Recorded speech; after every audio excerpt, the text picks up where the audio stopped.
Brandy Melville is a trendy clothing brand that has gained significant popularity, especially among teenage girls. It's become a staple in so many young people's wardrobes, known for its California-inspired style.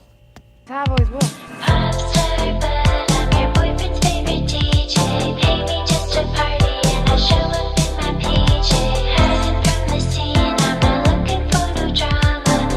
I love shopping. To the Toronto Brandy Melville. I'm on the lookout for these pajama shorts and some long sleeves. The selection was honestly really pretty. They had a mix of both winter and spring. I ended up getting a lot more pieces than I thought I would. I really love this tube top because it was long and loose. This black dress was only $36 and it was a steal. Brandy Melville's one-size-fits-all tags highlight the harmful side of the fashion industry by not representing body diversity and setting unrealistic beauty standards.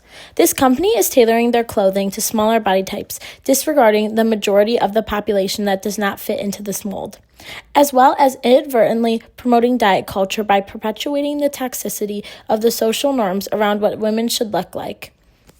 The documentary Brandy Melville allows you to reconsider purchasing from the brand you may have been buying from for many years. Brandy Melville has built a cult following among teenage girls for the past few years. The trendy design of clothes and cheap prices attract many customers. If one thing's for certain and two things are for sure, Brandy Melville hates fat people, and number one, as suspected, it looks good. Now, baby T number 2 looks a little bit smaller. Let's take this shit. I'm scared for this. It looks like, it genuinely looks like it's gonna fit. Look at this fabric.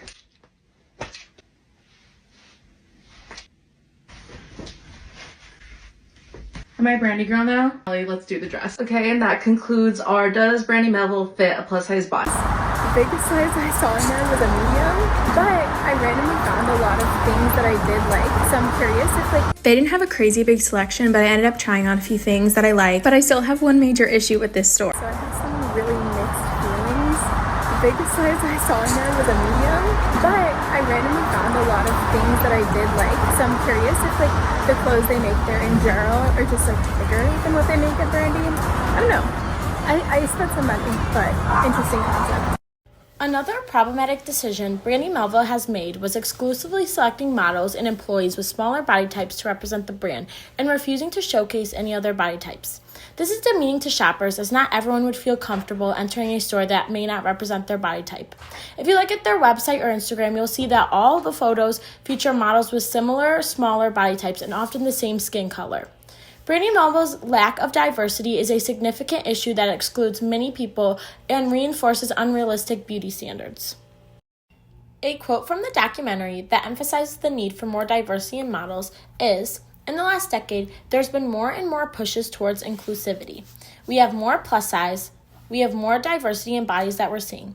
Brandy Melville just took things in the opposite direction, where it says, "There's one skinny, perfect, tiny, and ideal size." The documentary exposes that the CEO is a man by the name of Stefan Marsan.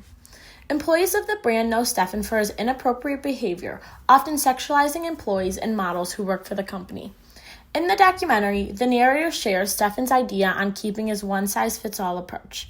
They state, "But Stefan's point of view was, we are not losing sales. We are keeping the brand exclusive as a goal. Like, oh, I need to fit into these clothes."